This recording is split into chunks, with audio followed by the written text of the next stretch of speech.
चलो पढ़ लें थोड़ा सा। आज नया टॉपिक शुरू करना था और लास्ट क्लास में हम लोगों ने राज्य और यूटी यही पढ़ा था ना। इसमें कमीशंस के बारे में बात हुई थी, धर, जेवीपी और फजल अली। क्या फजल अली की सेम बात पहले जेवीपी ने भी कही थी? इन सब ने कहा था भाषा के आधार, इसकी मानी गई, इन दोनों की मानी नहीं गई। ये 48-49 की घटनाएं हैं। इसके 3 बड़े लीडर्स हैं, जवाहरलाल नेहरू, वल्लभ भाई पटेल और पट्टाभी सितार मैया। ये धर सरनेम से आदमी था और ये इसके धर, ये अली कमीशन या फजल अली या रिटायर्ड जज थे। इनकी बातों को मानते हुए 16 स्टेट्स इन्होंने कहा था और 3 यूटी, और बनाए थे 14 और 6। और हमने देखा जिन देशों ने कौन बातें की, जरा आगे बैठ के भी, कुछ देशों ने हमारे भारत पे कब्जा रखा, जिनमें फ्रांस था, पौंडीचेरी था, ये मतलब पुर्तगाल था। इन लोगों से जब हमने अपने हिस्से छीने तो हमने अमेंडमेंट किए 10वां, 12वां, ये याद है, 14वां था, फिर एक 35वां, 36वां। ये सारे अमेंडमेंट्स इसलिए किए क्योंकि ये आपका क्षेत्र नहीं थे। आपने या तो विदेशों से अपने देश वापस छीने, या सिक्किम जैसा इलाका जिसने कि खुद कहा कि भाई मेरे ऊपर चाइना अटैक कर देगा, इसलिए मैं आपका हिस्सा बनना चाहता हूँ। तो इससे 35वां, 36वां। फिर हमने देखा था कि नॉर्थ ईस्ट में पहले सिर्फ एक स्टेट था जिसका नाम था असम। फिर उससे 63 में नागा इलाका, असम का कुछ उत्तरी इलाका ना, त्वांग सांग करके उसका नाम था, वो इलाका। तो इस तरह करते करते फाइनली 1972 में हमने देखा था। फिर हिमाचल जब बना तो उससे अगले साल, मतलब हरियाणा पंजाब बनने से पहले, जब हिमाचल एक था, पेप्सू हमने पढ़ा था विवाद। फिर इसमें से कट के हिमाचल, फिर पंजाब, हरियाणा, चंडीगढ़, इसी दौर की बातें हैं जब 72 में यहाँ पे 3 बने थे, मेघ, त्रिमणि। असम तो ऑलरेडी था ही यहाँ पर, हमने नागा पढ़ लिया था। फिर लेटर स्टेज में जाके बाकी भी बनते चले गए, और इस तरह पूरे भारत में आज की डेट में कहें तो कितने राज्य बन गए? 28 + 8। और ये 8 भी हम जानते हैं, दादर नागर हवेली और दमन दीव इकट्ठे हो गए, इसलिए 9 से संख्या घटकर 8 हो गई। आज हम इससे आगे का टॉपिक पढ़ेंगे। देखो हमने पॉलिटिकल में 2 टॉपिक पूरे कर लिए, अब 2 या 3, एक बार देखना जरा। पहला टॉपिक मैंने नहीं पढ़ाया था, वो थोड़े दिन बाद समझ में आएगा क्योंकि वो हिस्ट्री को भी जोड़ेगा। हमने दूसरा, चौथा और 5वां कर लिया, ये टिक करते चला करो ताकि तुम्हें पता रहे हमने क्या पढ़ लिया। 2, 4 और 5। तीसरा नहीं पढ़ाया अभी, तीसरा कुछ दिन बाद पढ़ा दूंगी, समझ में आ जाएगा। आज हम छठा टॉपिक स्टार्ट कर रहे हैं। पेज नंबर 61 पर आ जाओ, 61 पर। ये टॉपिक तुमने पहले भी पढ़ा हुआ है लेकिन इतना डिटेल से नहीं पढ़ा। क्या नाम है इस टॉपिक का? हम जब भाग पढ़ रहे थे तो हमने पढ़ा था भाग 3 में आर्टिकल 12 से 35 में मौलिक अधिकार हैं, जो हमने किससे देख के उठाए थे? अमेरिका। और हमने ये भी पढ़ा था कि सीधे 12-13 से हमारा लेन देन नहीं था, न 33 से, न 34 से, न 35 से। लेकिन याद हमने सब किया था। 33, 34, 35 मार्शल लॉ, सरकार, संसद और आर्मी एयरफोर्स की बातें करते थे। 12 में था राज्य की परिभाषा, इसमें ये वाद योग्य है, सुप्रीम कोर्ट की बात की थी ना इसमें। और फिर 33, 34, 35 में मार्शल लॉ लागू होगा, सेना का कानून, और ये लोग अपने अधिकारों की मांग नहीं करेंगे, इस तरह की बातें थी। यानी हमारा सीधा लिंक था 14 से लेके 32, जिनमें से एक हटाया था 31 और एक 19 पुराने टाइम में F। तो अब F की जगह बहुत लोग G को F लिख देते हैं। ये 2 हटाए थे, और ये 2 इसलिए हटाए थे क्योंकि संपत्ति का मौलिक अधिकार 300A में भाग 12 भाग में, जहां पहले 3 में था वहां से उठा के किस में चला गया? 12। हमें सब चीजें आती हैं, मैंने तब भी कहा था थोड़ा डिटेल में और पढ़ लेंगे तब और क्लैरिटी होगी। देखो इस टॉपिक को, ये तुम्हारे लिए कोई नया नहीं है, सेम चीजें पढ़ी हैं, बस थोड़ी डिटेल में है। पेज 61 पे आ जाओ। मूल अधिकार, फंडामेंटल राइट। इन्हें मूल क्यों कहते हैं? क्योंकि इनके बिना जीवन चलेगा ही नहीं, इंसान को इंसान कहलाने के लिए जरूरी है। पहला पॉइंट पढ़ो, भारतीय संविधान की उद्देशिका, उद्देशिका मतलब प्रस्तावना। तुम्हें बार बार 3 शब्द में बताती हूँ न्याय से जुड़े, एक सा, एक आ और एक रा। क्या है ये? सामाजिक, आर्थिक, राजनीतिक न्याय। और न्याय कहता है कि तभी न्याय माना जाएगा जब लोगों के बीच में क्या होगी? बराबरी। तो वो सारी बातें बार बार रिपीट करते हैं। पढ़ो, भारतीय संविधान की उद्देशिका, इसको अंडरलाइन करके लिखो, प्रस्तावना। उद्देशिका ही प्रस्तावना है, उद्देशिका प्रस्तावना। फिर पढ़ो, में व्यक्ति की गरिमा को सुनिश्चित करने के लिए आश्वासन दिया गया। क्या उस प्रस्तावना में कहीं तुम्हारे लिए न्याय, बराबरी की बात की गई थी? बिल्कुल, हमने प्रस्तावना पढ़ी हुई है, उसमें थी ये बातें। अंडरलाइन करना, विचारों की अभिव्यक्ति इसमें है। क्या विचार अभिव्यक्ति मौलिक अधिकार भी है? और प्रस्तावना में भी है। आगे टिक करो, विश्वास। कैसा विश्वास? धर्म का, जिसका मन करे उस पर विश्वास करो, ये अंडरलाइन कर लेना। धर्म और उपासना की स्वतंत्रता, ये तुम्हारी प्रस्तावना के उस पैराग्राफ में भी है और मौलिक अधिकार में भी। और फिर टिक कर लो, प्रतिष्ठा और अवसर की समानता। अवसर की समानता प्रस्तावना में भी है और आर्टिकल 16 में भी। तो यहाँ सा, आ, रा से याद करने हैं हमें, ठीक है। इसके बाद यहाँ लिख लो सा, आ, रा, क्योंकि सामाजिक न्याय में बराबरी की बात आती है, आर्थिक में पैसों की बात आती है और राजनीतिक में वोट की बात और इस तरह की बात आती है। फिर पढ़ो, इन्हें सुनिश्चित करने के लिए भारतीय संविधान के, अंडरलाइन कर लो, भाग 3 में अनुच्छेद 12 से 35 तक मौलिक अधिकारों का वर्णन। भाग 3 अमेरिका के संविधान के बिल ऑफ राइट्स से प्रेरित है। तो हमारा संविधान का भाग 3 मौलिक अधिकार किससे देखे? अमेरिका। अगला पॉइंट टिक करना, भाग 3 को भारत का मैग्ना कार्टा या संविधान का मैग्ना कार्टा भी कहते हैं। मैग्ना कार्टा हमें पता है ना, एक राजकीय आज्ञा पत्र था। पुराने टाइम में 1215 में एक आज्ञा पत्र निकला था, उसमें लिखी बातों को पढ़ के, जैसे वो नहीं तो जिसको हम बोलते हैं ढिंडोरा पीटना पुराने टाइम में, तो ऐसे राजाओं की राजाज्ञा वो ऐसे वो बजा के कि पूरे देश के लोग इकट्ठे हों सुने, तो इसे कहते हैं आज्ञा पत्र। राजाज्ञाओं का है, मतलब राजा ने कुछ आज्ञाएं दी तो राजाज्ञा बनी। इसमें बहुत सारी बातें लिखी थी। 1215 में इंग्लैंड में ये इसके ऊपर काम हुआ था। अब जितनी राजाज्ञाएं कि भाई संविधान ने तुम्हें आज्ञा दे दी, ये तुम्हें मिलना ही मिलना है, इसे हम कह देते हैं कि ये भारत का क्या है? Magna carta. तो मैग्ना कार्टा बेसिकली हमारा नहीं है बल्कि ब्रिटेन का है। मौलिक अधिकार तुमने लिए हैं अमेरिका, लेकिन मैग्ना कार्टा ब्रिटेन की बात है। ये टिक कर लो, भारत का मैग्ना कार्टा। यहाँ लिख लो 1215 राजाज्ञा पत्र था।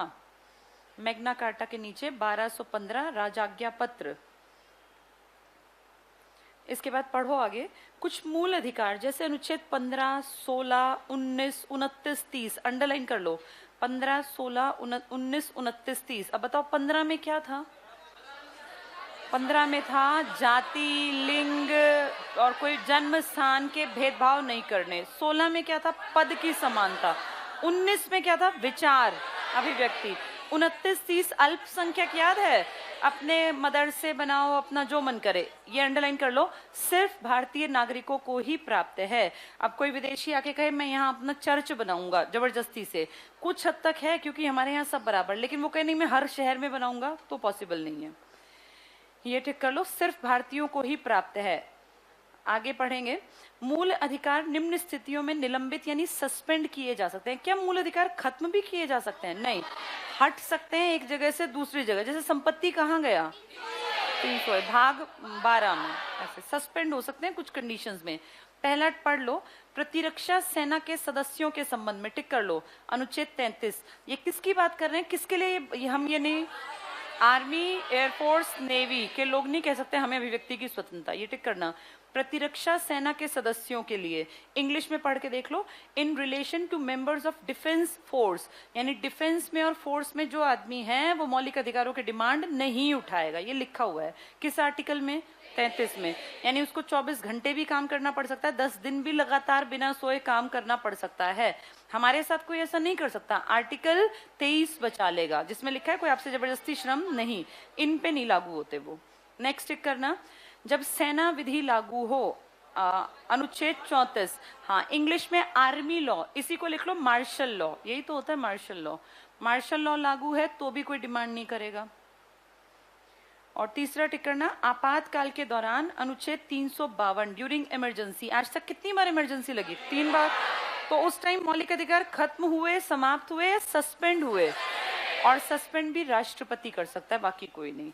नेक्स्ट देखना, संविधान संशोधन द्वारा, एग्जाम्पल देना संविधान संशोधन का। 300A ये अमेंडमेंट से हुआ है, हाँ बिल्कुल 44वां। अगला पॉइंट पढ़ लो, राष्ट्रीय आपातकाल के दौरान, अंडरलाइन करना, अनुच्छेद 20 और 21 के तहत प्राप्त मौलिक अधिकार निलंबित नहीं हो सकते। खत्म तो बहुत दूर की बात है, ये सस्पेंड भी नहीं होंगे। कौन कौन से? 20 और 21, यहाँ इंपॉर्टेंट लिख लो। इसके बाद 19 याद है क्या था? 19 का एक मोटे शब्दों में कहें तो अभिव्यक्ति, चाहे वो प्रेस से थी, वो संघ बनाकर थी, वो इकट्ठे होकर थी, करनी क्या थी हम लोगों को? अभिव्यक्ति। एक बहुत इंपॉर्टेंट पॉइंट ध्यान से सुन लो, अगर तुम्हारे देश में कोई दिक्कत आ गई, कोई तुम्हारे ऊपर अटैक कर दे, कोई विदेशी हमारे ऊपर आक्रमण कर दे, हमें किसी से लड़ना पड़ जाए किन्हीं कारणों से, उस कंडीशन में आर्टिकल 352 के तहत जब इमरजेंसी लगेगी तो अखबार छपने बंद हो सकते हैं। भाई वो अखबार बंद कर दें, टीवी रेडियो सब बंद कर दें, लेकिन अगर आपकी इमरजेंसी 352 के तहत सशस्त्र विद्रोह के कारण लगी है, यानी इकट्ठे कुछ लोग हो गए हथियार लेके और आपको इमरजेंसी लगानी पड़ी, जैसे 26 जनवरी का दिन तुम्हें याद है, अगर बहुत कंट्रोल से बाहर जाता, अस्त्र शस्त्र इकट्ठे हो जाते, तो हो सकता था ये कह के कि ये तो सशस्त्र विद्रोह कर दिया, और अगर मान लो लाखों लोग शस्त्र लेके पहुंच गए होते दिल्ली के आसपास, तो सशस्त्र विद्रोह की कंडीशन में क्या लागू कर सकते थे? इस कंडीशन में सब कुछ सस्पेंड होगा, लेकिन 20, 21 और 19 भी सस्पेंड नहीं करेंगे। हमारे ऊपर पाकिस्तान ने अटैक कर दिया, चाइना ने, तो 19 हटेगा। इस 19 में किसकी बात करते हैं? अभिव्यक्ति, यानी बोलने की आजादी दी जाएगी। वो अलग बात है कि दिखावटी है, सरकार किसी को बोलने नहीं देती। अगर सरकार अपने पे आए ना तो कोई लेंगे नहीं उनका इंटरव्यू, उनको लाएंगे ही नहीं लाइमलाइट में, पता कैसे चलेगा? जिस दिन मुझे याद है 26 जनवरी थी, मैं अपने घर थी अपनी मम्मी के पास, पूरे दिन मैंने देखा कोई नेशनल चीजों पे कोई दिखाई नहीं रहे थे किसान क्या कर रहे हैं। जब वो तोड़फोड़ कर दी ना, भाई बात हाथ से निकल गई, तब उनको कवरेज में लिया। सुबह से वो शांतिपूर्ण क्या कर रहे थे ये कहीं कोई नहीं दिखा रहा था। यानी ये सब चीजें, मीडिया भी तो आपके सरकार के अकॉर्डिंग ही चलती है। चलो देखें, 19 में हम पढ़ रहे हैं, पढ़ लो इसको ध्यान से और समझो। तो 19 के तहत प्राप्त मूल अधिकारों का निलंबन, अंडरलाइन करो, मतलब सस्पेंड, युद्ध या बाहरी आक्रमण के आधार पर, पढ़ो फिर से, लागू राष्ट्रीय आपात के दौरान ही किया जा सकता है। अंडरलाइन करना, सशस्त्र विद्रोह के कारण लागू राष्ट्रीय आपातकाल के दौरान नहीं। यानी क्या अखबार छापना बंद करवाया जा सकता है? नहीं नहीं नहीं, उस कंडीशन में नहीं। किस में नहीं?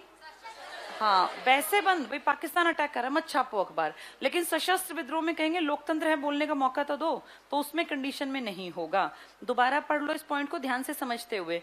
अनुच्छेद 19 के तहत प्राप्त मूल अधिकारों का निलंबन यानी सस्पेंशन युद्ध या बाहरी आक्रमण के आधार पर लागू राष्ट्रीय आपातकाल के दौरान किया जा सकता है, सशस्त्र विद्रोह के कारण लागू राष्ट्रीय आपातकाल के दौरान नहीं। क्या ये पॉइंट क्लियर हो गया? यानी आर्टिकल 19 किस कंडीशन में लागू किया जा सकता है? सशस्त्र विद्रोह। सस्पेंड कब कर सकते हैं? अटैक हो गया, हमने आक्रमण कर दिया। आगे टिक कर लो। प्रावधान 44वें संविधान संशोधन अधिनियम 1978 के द्वारा, तो 19 कब भी चलते रहेंगे अधिकार? सशस्त्र विद्रोह में भी, बाकी सब छीनेंगे। नेक्स्ट टिक करना, मूल संविधान में नागरिकों के 7 मौलिक अधिकारों का उल्लेख था।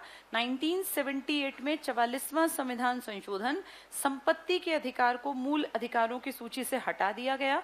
संपत्ति का मूल अधिकार अनुच्छेद 19(1) च और अनुच्छेद 31 में वर्णित था। वर्तमान में संपत्ति का अधिकार अनुच्छेद 300 क के तहत एक लीगल राइट के रूप में है। इसको डबल टिक कर लो। 300A यहाँ लिख लो भाग 12, पहले भाग 3 के किस में था? 19F में। 19F में ये 2 हट गए, ये ध्यान रखने, आधों को पता नहीं चलेंगे। एक 19F और एक 31। 19F भी आजादी देता था और 31 तो था ही बेसिकली संपत्ति का मौलिक अधिकार। 19F में आजादी थी, कुछ प्रॉपर्टीज को आप ले सकते हैं, खरीद सकते हैं, अभी भी ले सकते हैं, लेकिन कुछ कंडीशंस में उनको हटा दिया गया।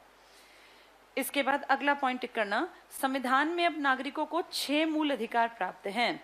संसद मूल अधिकारों में संशोधन कर सकती है, लेकिन यदि उससे संविधान के मूल ढांचे को क्षति पहुंचती है तो न्यायपालिका उसे असंवैधानिक घोषित कर सकती है। क्या संसद चाह के भारत में से धर्मनिरपेक्ष और समाजवाद के शब्द हटवा सकती है? पहले मैं कहती थी कभी ऐसा नहीं होगा, लेकिन ये हटवाए जा सकते हैं, क्योंकि संसद कह देगी कि मूल ढांचे में न तो धर्मनिरपेक्ष शब्द था और न ही समाजवाद शब्द था और न ही अखंडता शब्द था। चलो इसको तो वो क्यों हटवाएंगे, लेकिन इन दोनों को हटाने में इसको भी हो सकता है ना हटवाएं या हटवा दे, कुछ नहीं भरोसा। कल को पता नहीं कौन से धर्म के नाम पे लड़ाई झगड़े बढ़ते बढ़ते रूप ऐसा बदल दे। मैं कुछ साल पहले, 1-2 साल पहले मैं कहती कभी ये हटेंगे नहीं, लेकिन देखो मैंने तुम्हें लाइन इसमें स्पष्ट पढ़ाई कि मूल ढांचे में समाजवाद की कल्पना नहीं की गई थी। ये समाजवाद बाद में आया। कौन से सन में? तो सरकार कह देगी कि नहीं मानते, हमने ही तो ऐड किया 42वें में, अब हम नहीं मानते। और उस कंडीशन में ना तुम कुछ कर पाओगे ना मैं, क्योंकि हाँ ठीक बात है कि शुरुआत में समाजवाद शब्द था ही नहीं। बेशक आप मिश्रित थे, लेकिन समाजवाद लिखा नहीं था, इसलिए सरकार कुछ भी बेच सकती है जो सरकारी है, क्योंकि समाजवाद के चलते समाज का भला करना उसका जिम्मेदारी जब तक माने तब तक है, ना माने तो कोई क्या कर ले। अब कोई पेरेंट्स की इज्जत ना करे तो जबरदस्ती इज्जत थोड़ी करवाई जाती है। ये समाजवाद जबरदस्ती की देन नहीं है, उनका मन करेगा चला देंगे, नहीं मन करेगा बेच देंगे।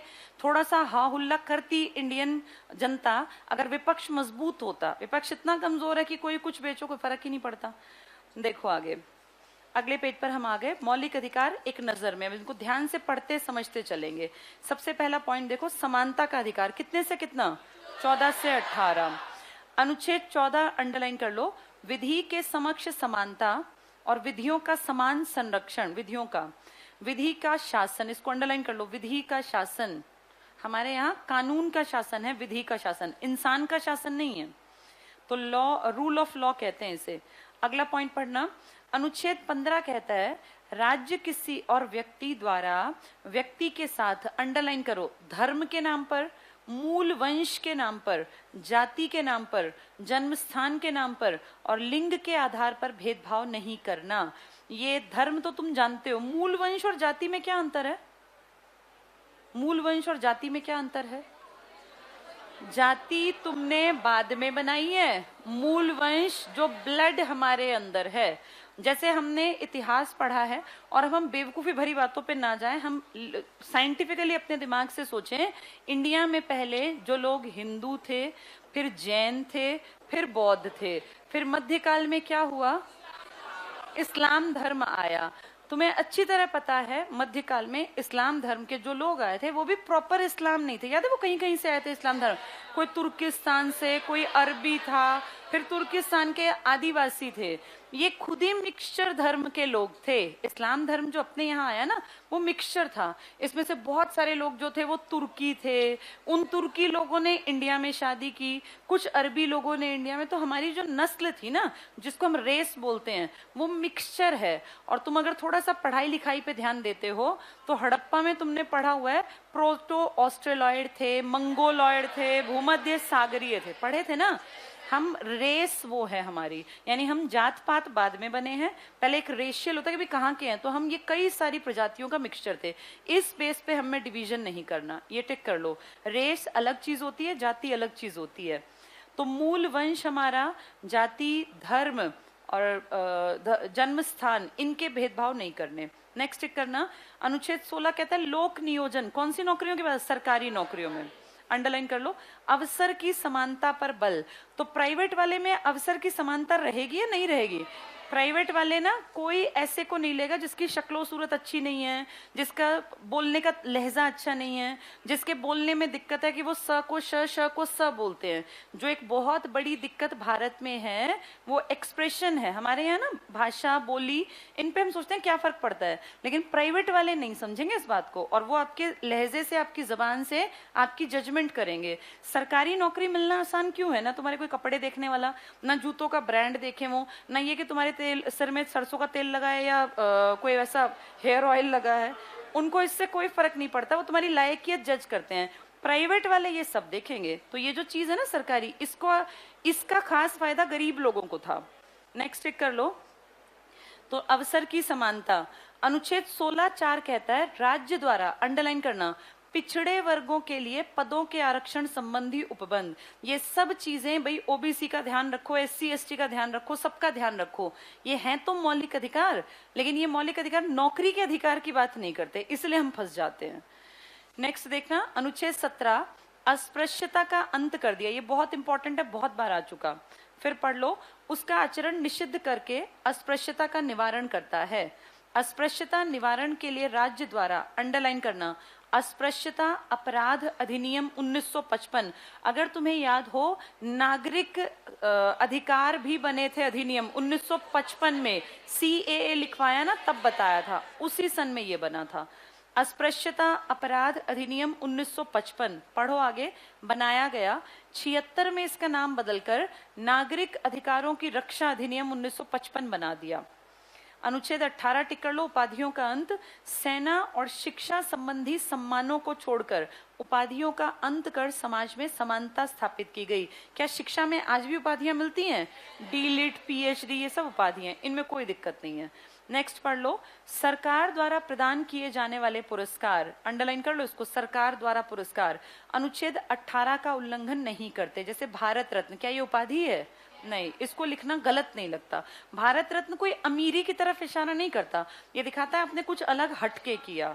ये अंडरलाइन कर लो। पद्म भूषण, विभूषण, श्री जैसे लिखे ऐसे इनका सीक्वेंस भी है ना। सबसे बड़ा पद्म पुरस्कार कौन सा है? विभूषण, पद्म की बात कर रही हूँ, विभूषण। फिर सेकंड क्या है? भूषण। और थर्ड क्या है? श्री। ये दूसरा, ये तीसरा, ये चौथा। फिर फर्स्ट कौन सा था? भारत रत्न। सारे के सारे 1954 में स्टार्ट हुए थे। नेक्स्ट पे आ जाओ। इन पुरस्कारों की स्थापना भारत सरकार द्वारा 54 में की गई। अंडरलाइन कर लो, लिख लो यहाँ, राजेंद्र प्रसाद और नेहरू, PM और राष्ट्रपति हमें याद है उस टाइम के। तो सबसे पहले भारत रत्न किसके हाथ से दिया गया होगा? राजेंद्र प्रसाद। जिस कमेटी ने डिसाइड किया होगा उसका मुखिया कौन होगा? जवाहरलाल नेहरू, क्योंकि PM ही होता है। नेक्स्ट पे आ जाओ। स्वतंत्रता का अधिकार 19 से 22 के बीच में, ध्यान से पढ़ेंगे और टिक करेंगे। 19 में नागरिकों को 6 स्वतंत्रताएं दी गई, अंडरलाइन कर लो। अकेले 19 में कितनी आजादी की बात करते हैं? 6। पहला टिक करना, 19A विचार और अभिव्यक्ति की स्वतंत्रता, प्रेस की आजादी, बहुत बहुत इंपॉर्टेंट, फ्रीडम ऑफ क्या? प्रेस। जो मन करे वो लिख सकते हैं, पर है नहीं ऐसा। पेज 63 पर आ जाओ। 19B टिक कर लो, शांतिपूर्ण सम्मेलन। और उस सम्मेलन में क्या नहीं लेके जाना? बिना अस्त्र शस्त्र, लिख लो यहाँ B के ऊपर, बिना अस्त्र शस्त्र। अब जो इतने दिनों से ये किसान पड़े हैं बॉर्डर्स पे, ये अस्त्र शस्त्र रखे मिल जाते ना अगर 100-150 लोग, तो इनको हटा देते। कौन सा अधिकार का उल्लंघन हो जाता? 19B का, 19(1)B का। नेक्स्ट टिक करना, 19(1) का C, संघ या संगठन या सहकारी समितियां बनाने की स्वतंत्रता, कोऑपरेटिव सोसाइटीज बना सकता है कोई भी। 19(1) का D कर लो, अबाध संचरण या आगमन की स्वतंत्रता, कहीं भी आने जाने की स्वतंत्रता। तो अभी टिकैत ने क्या भाषण दिया कि अब गेहूं कटेंगे और गेहूं को हम ट्रॉलियों में भरेंगे और दिल्ली ले जाएंगे। भाई कोई भी ले जा सकता है ना, और संसद में ले जाके उसके बाहर ट्रॉली सारी खाली कर देंगे, सारा गेहूं वहीं गिराएंगे। जैसे इस तरह का काम करना भी हो तो भाषण देके पहले बताना नहीं चाहिए, चुपचाप जाते रहना चाहिए कि हम बेचने जा रहे हैं। लेकिन वो जो ये बात कह रहे हैं, क्योंकि किसान को कौन रोकेगा? कोई भी अपने गेहूं को, भी मैं दिल्ली बेचने जाऊंगा तो कोई मना नहीं कर सकता। वो अलग है कि अब वो कर देंगे ऐसा अगर उन्हें पहले से पता चल गया तो। ये टिक कर लो आगे। तो सहकारी समिति हुई, संचरण हुआ। अगला टिक करना, 19(1) का E, निवास की आजादी, कोई कहीं बसो जाके। 19(1)F टिक कर लो, वृत्ति या जीविका की स्वतंत्रता। पहले ये कहाँ था? G में, अब किस में आ गया? F है, अभी भी G में, बस F रैंकिंग में आ गया पढ़ते टाइम। यहाँ लिख लो, पहले G में था। जो G में आए वो काम धंधा करो, मन करे बिजनेस करो, मन करे नौकरी करो। ये कहाँ लिखा था? 19(1) के G में। अब ये कहाँ चला गया? गिनती में F आया, पर कायदे से अभी भी 19G में है, क्योंकि जो हटा है ना वो 19(1) का F और 31 हटा है। किससे जुड़े हुए थे ये? संपत्ति का मौलिक अधिकार। चलो आगे पढ़ना। अनुच्छेद 20 क्या था? 20 किसी को याद हो? जब तक अपराध सिद्ध नहीं होगा तब तक दोषी को सजा नहीं मिलेगी। ये अपराध सिद्ध होने के बाद भी कंडीशंस होंगी, तुम्हें याद करो, बताई थी। एक गलती के लिए एक बार सजा, जिस टाइम क्राइम किया उस टाइम के अकॉर्डिंग सजा, अपने खिलाफ गवाही देने के लिए बाध्य नहीं करना। जल्दी से पढ़ेंगे। 20, अपराधों के लिए दोष सिद्धि के संबंध में संरक्षण, डबल टिक कर लो, दोष सिद्धि संरक्षण। फिर पढ़ना, प्रदान करता है भूतलक्षी प्रभाव और दोहरे दंड से संरक्षण। भूतलक्षी प्रभाव का मतलब होता है जब क्राइम किया था तब क्या सजा थी, उसी सजा को देंगे। लिख लो यहां, जब क्राइम किया था उसी समय की सजा मिलेगी। जिस समय अपराध किया उसी समय के अनुसार सजा। और एक गलती के लिए कितनी बार सजा? एक बार। यहां लिख लो, एक गलती की सजा एक बार। ये मैंने पहले भी उदाहरण दिया था अकबर की मूवी से।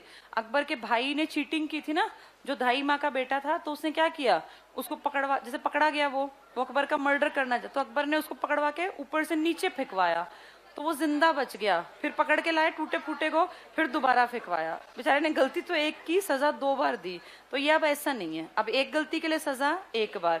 लेकिन इसका नुकसान जानते हो, जो क्राइम में घुस गया फिर वो पक्का क्रिमिनल बनेगा, क्योंकि उसको पता है एक मर्डर करके भी मुझे फांसी पे चढ़ना है, और मैं 50 कर दूं तो भी फांसी है। तो आदमी का डर भी निकल जाता है कि फांसी मिलनी है तो 1 और 50 में क्यों अंतर छोड़ना, फिर 49 को कम से कम मार के ही मरूं। तो ये गलत भी है, ये गलत है। देखो आगे क्या कह रहे हैं, अनुच्छेद 21 क्या कहता है, प्राण और दैहिक स्वतंत्रता का संरक्षण। ये इसको इंग्लिश में कर लो, presents life and personal liberty. क्या हर आदमी को पर्सनल आजादी है? एक अधिकार इसमें छिपा हुआ है, दिख नहीं रहा, उसे आप कहते हो निजता का अधिकार। क्या हर आदमी को अपनी पर्सनल लाइफ जीने का अधिकार है?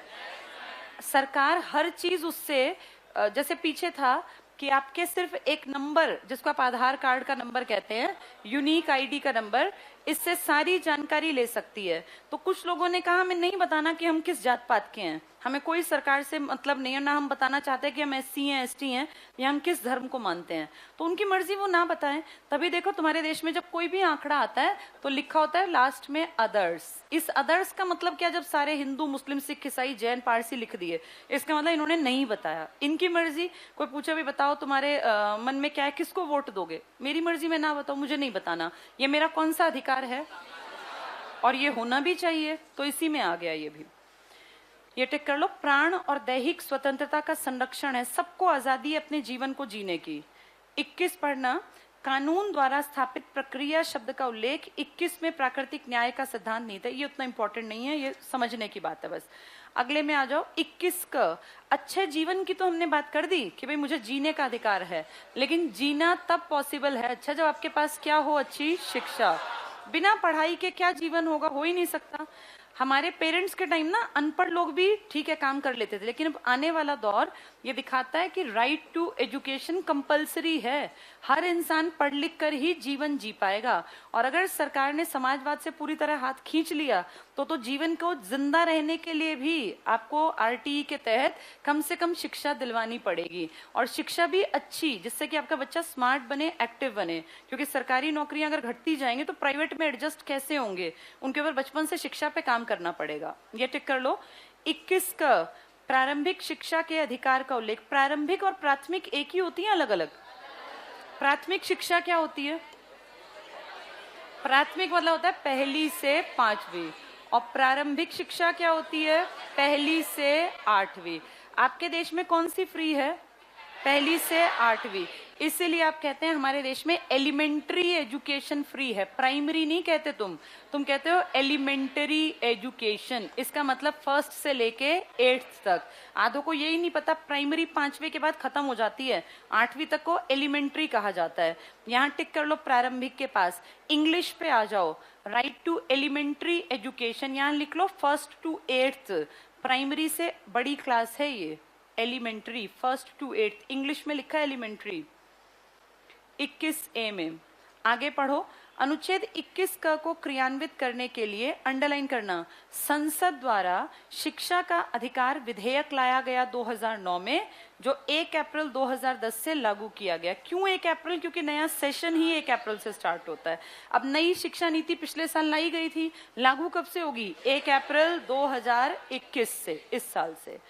नेक्स्ट भी पढ़ लो, प्रारंभिक शिक्षा का अधिकार, अंडरलाइन करो, 6 से 14। ये उम्र क्यों चुनी? क्योंकि अगर 6 साल का पहली में है तो 14 साल का 8वीं में होगा, इसीलिए ये टिक कर लो, 6 से 14 साल के बच्चों के लिए। नेक्स्ट भी टिक करना, अनुच्छेद 22। 22 याद है? 20 और 22 सेम से थे लेकिन अलग थे। 20 किसके लिए था? जिसने क्राइम कर दिया, उनकी, भाई क्राइम कर दिया उसके बाद। और 22 किसके लिए था? जो क्राइम करने की फिराक में है, मौका ढूंढ रहे हैं बड़ा क्राइम करने का। इसमें मेनली लोग आते हैं वो जो आतंक से जुड़ा कोई बड़ा काम। अब मान लीजिए कोई आदमी किसी गली में साइकिल चुराने की फिराक में 4-5 चक्कर काट रहा है, तो उसको कोई नहीं पकड़ेगा, तो 22 में नहीं आएगा, उसमें जाने चुराई थोड़ी है। लेकिन कोई रेलवे स्टेशन पे लगातार बम रखने के लिए प्लानिंग कर रहा है और उसके पुराने कोई इस तरह के कागज पत्री पकड़े जाते हैं, कोई उसके रिकॉर्ड्स पकड़े जाते हैं, तो किस आर्टिकल में पकड़ेंगे? ये भयानक है, ये देश को नुकसान करेगा। वो साइकिल उठा के बेचारा जिसकी उठाएगा वो भी ऐसी ही होगी, सोचो, जिसका ताला इजीली टूटेगा तो वो कबाड़ में बेचने टाइप की, उससे देश पे ज्यादा फर्क नहीं पड़ना। 22 पढ़ लो, अनुच्छेद 22 कुछ दशाओं में, जल्दी से इसको पढ़ लो, टाइम मत खराब करो, बातें नहीं करनी, टिक करते चलो। 22 क्या कहता है? कुछ दशाओं में गिरफ्तारी, इसमें अंडरलाइन करो, निवारक निरोध का उल्लेख अनुच्छेद 22 में। इंग्लिश पे आ जाओ, प्रिवेंटिव डिटेंशन इज मेंशन्ड। ये किसको बचाने की कोशिश करता है? ये देश को बचाने। क्राइम को क्यों बचाए? क्राइम को तो मारेगा, क्रिमिनल को तो। देश को बचाने की कोशिश करता है कि भाई देश का नुकसान होने वाला है, क्रिमिनल को तो पहले ही पकड़ लेता है। आगे पढ़ना, शोषण के विरुद्ध अधिकार कौन कौन से थे? 23 और 24। 24 मेनली किसके लिए था? जिनकी उम्र 14 साल से कम है। और 23 था तुम्हारे मेरे हम सब के लिए, कोई हमसे जबरदस्ती काम नहीं करवा सकता। क्या सेना कह सकती है कि हमसे जबरदस्ती काम? कौन सा आर्टिकल? 33, 34 कहते हैं उनसे काम ले सकते हो, ये टिक कर लो। शोषण के विरुद्ध 23, 24। अनुच्छेद 23 मानव के दुराचार, बलात्, श्रम, लगातार काम करवाना और बंधुआ मजदूरी के विरुद्ध अधिकार प्रदान करता है। ये मेन वर्ड्स टिक करते हैं, 23 मानव का दुराचार, बलात्श्रम, बंधुआ मजदूरी। नेक्स्ट पढ़ लो, अनुच्छेद 24 कारखानों जैसे खतरनाक कामों में 14 साल से कम आयु के बच्चों के नियोजन को प्रतिषेध करता है, मतलब मना करता है। अगले पे आ जाओ, धर्म की स्वतंत्रता, कहां से कहां तक थे ये? 25, 26, 27, 28। 25 क्या था? जो मन करे, पगड़ी है या जैसे का पहनो। 26 क्या था? जहां मन करे इंस्टीट्यूशन बनाओ, मंदिर मस्जिद। अगला था टैक्स जबरदस्ती हमसे मत वसूलना, और उससे अगला स्कूल या कॉलेज या यूनिवर्सिटी जबरदस्ती नहीं सुनवाएगी। ये टिक कर लो फटाफट से। अनुच्छेद 25 व्यक्ति को अंतःकरण की, जो मन करे वो करो, धर्म के अबाध रूप से मानने, जो मन करे उसका आचरण और प्रचार करने की स्वतंत्रता। कोई अपने धर्म का प्रचार भी कर सकता है लेकिन दूसरे धर्म का नुकसान नहीं करेगा। अगले पेज पे आ जाओ, अब क्या करेगा? मंदिर मस्जिद बना सकता है, प्रबंधन, मैनेजमेंट, टिक करना।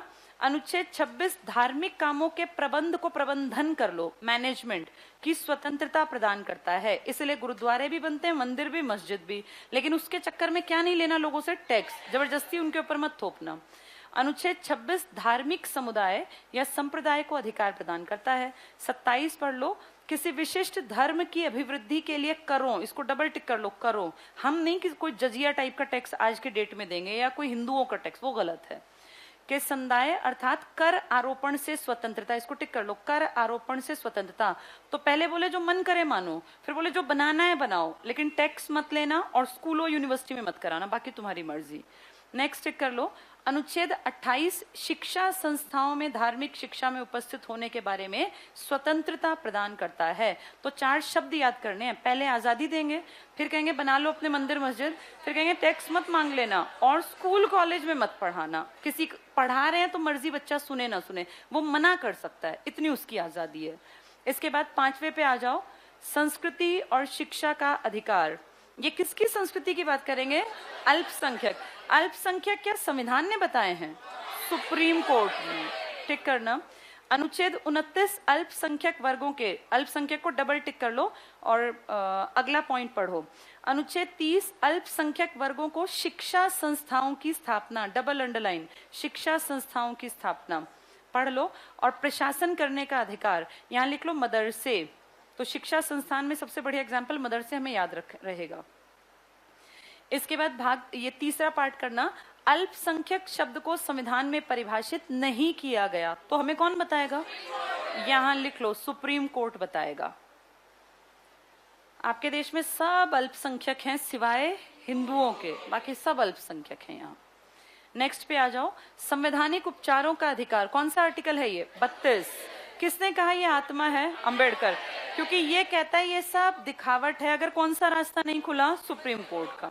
पढ़ेंगे 32 मूल अधिकारों को प्रवर्तित कराने और मूल अधिकारों की रक्षा, अंडरलाइन करना, रक्षा के लिए उच्चतम न्यायालय और उच्च न्यायालय, अगर उच्च की बात करें आर्टिकल 226 और उच्चतम की बात करें 32, 5 प्रकार की रिट जारी करता है। यह है बंदी प्रत्यक्षीकरण, वेरी वेरी इंपॉर्टेंट, अंडरलाइन कर लो, परमादेश, प्रतिषेध, अधिकार पृच्छा, उत्प्रेषण लेख, ये सब दोबारा से आएंगी सुप्रीम कोर्ट के टॉपिक में, तो डिटेल से पढ़ेंगे इनको। इसके बाद बस लास्ट में इसको टिक कर लो, बाकी सूचना कल पढ़ लेंगे। सरकारी समितियों वाला टॉपिक छोड़ दो, एक पॉइंट छोड़ के नीचे टिक करना। 21 के संविधान संशोधन में 86वां संविधान संशोधन 2002, क्या है 21 का? RTE, लिख लो यहाँ, RTE, राइट टू एजुकेशन। अगला भी टिक करना, अनुच्छेद 25, क्या था? 25, 26, 27, 28, धर्म प्रबंधन, टैक्स मत लगाना, स्कूल में मत पढ़ाना, ये टिक कर लो। 25, हिंदुओं में कौन कौन आ गए? सिख, जैन और बौद्ध, यानी आर्टिकल 25 ने लिखा है कि हिंदू और अन्य, तो उस हिंदू में कौन आ गए? सिख भी, जैन भी, बौद्ध भी। इससे ये समझ जाओ आदिकाल के हिंदुओं में सारे डाल दिए, मध्यकाल में मुसलमान आए ना, इस्लाम, यहाँ लिख लो, लिखो आदिकाल के सभी धर्म। तो जितने धर्म आपके मेन थे, हिंदू था जिसको आप सनातन कहते हैं, और ये जैन था और बौद्ध था, ये सब आ गए।